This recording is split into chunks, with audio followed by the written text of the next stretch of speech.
અંબાજી ગુરુ દત્તાત્રેયને ભીડભંજન મંદિરમાં વહીવટી શાસન આવ્યું હતું. એનું કારણ હતું એ કે મહંત સામે થયેલા આક્ષેપોની તપાસ સોંપવામાં આવી હતી અને અખાડાના લેટરનું એફએસએલ દ્વારા કડક પરીક્ષણ કરવામાં આવશે. અને જૂનાગઢ અંબાજી મંદિરના મહંત હંસુગીરી બાપુનું નિધન થયા બાદ ગાદીનો ભારે વિવાદ થયો હતો અને વિવાદ સામે આવ્યો હતો.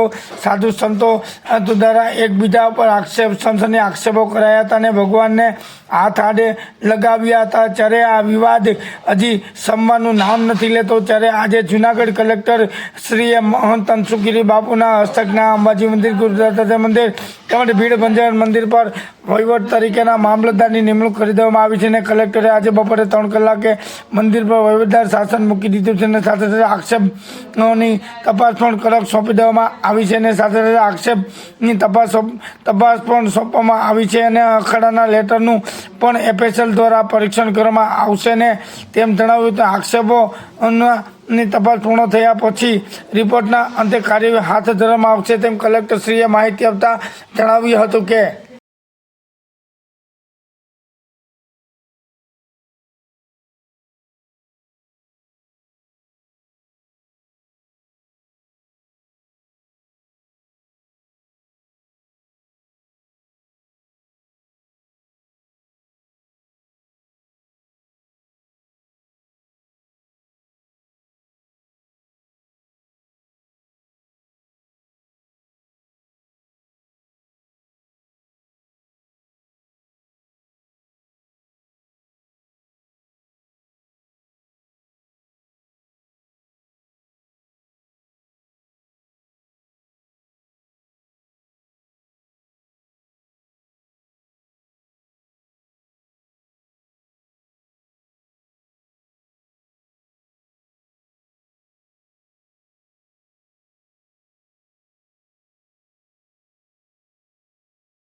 જુનાગઢ જિલ્લામાં આવેલા ગિરનાર પરના શ્રી અંબાજી મંદિર, ગુરુ દત્તાત્રેય શિખર ગિરનાર મંદિર અને ભીડભંજન મંદિર, આ ત્રણેય મંદિરના મહંત શ્રી તનસુખગીરીજીનું અવસાન થતાં આ ત્રણેય મંદિરના મહંતશ્રીની નિમણૂક કરવાની થાય છે.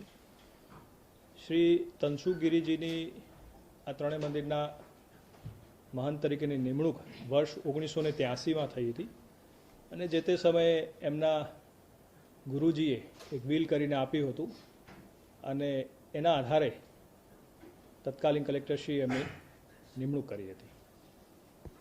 હવે તનસુખગીરીજીનું અવસાન થતાં ત્રણેય મંદિરોના જ્યારે મહંતની નિમણૂક કરવાની થાય છે ત્યારે એમાં એક નિશ્ચિત પ્રક્રિયા છે. આ મહંત શ્રીના નિમણૂક બાબતે જરૂરી અરજીઓ મંગાવવામાં આવે છે, એનું વેરિફિકેશન કરવામાં આવે છે અને ત્યારબાદ નિમણૂક થતી હોય છે.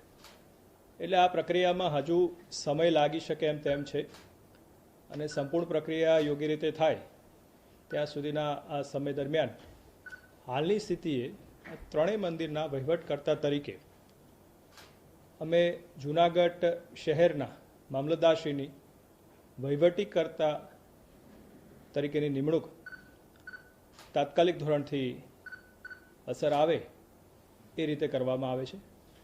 મામલતદારશ્રીને પણ અત્રેથી સૂચના આપવામાં આવે છે કે તાત્કાલિક આ બાબતની જે કાર્યવાહી છે એ હાથ ધરી લે.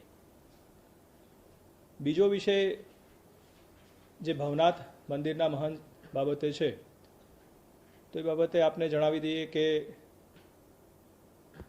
2025ના જુલાઈ સુધી હાલના જે મહંત છે હરિગીરીજી એમની નિમણૂક થયેલી છે 31/7/2025 સુધી. જે પણ ગ્રીવાંશ અમને મળ્યા છે વિવિધ સંતો તરફથી એના બાબતે તપાસ સોંપવામાં આવેલી છે. ખાસ જે ગ્રીવાંશ મળ્યા છે એમાં એ છે કે જે શરતોએ એમની નિમણૂક છે એ શરતોનું પાલન થાય છે કે નથી થતું, તો એના માટે અમારા તાબાના અધિકારીઓ છે એ અત્યારે તપાસ કરી રહ્યા છે અને તપાસના અંતે અમારી પાસે જે પણ રિપોર્ટ આવશે એના અકોર્ડિંગલી આ બાબતે જરૂરી કાર્યવાહી કરવામાં આવશે. ત્રીજો મુદ્દો જે એક પત્ર વાયરલ થયો છે એમાં સ્પષ્ટતા ખાસ કરવાની કે આ પત્ર જે છે એ વર્ષ 2021નો હોય એવી જાણકારી મળી છે અને આ બાબતે પણ ખૂબ ડિટેલમાં નિષ્પક્ષ રીતે ઊંડાણપૂર્વક તપાસ કરવામાં આવી રહી છે.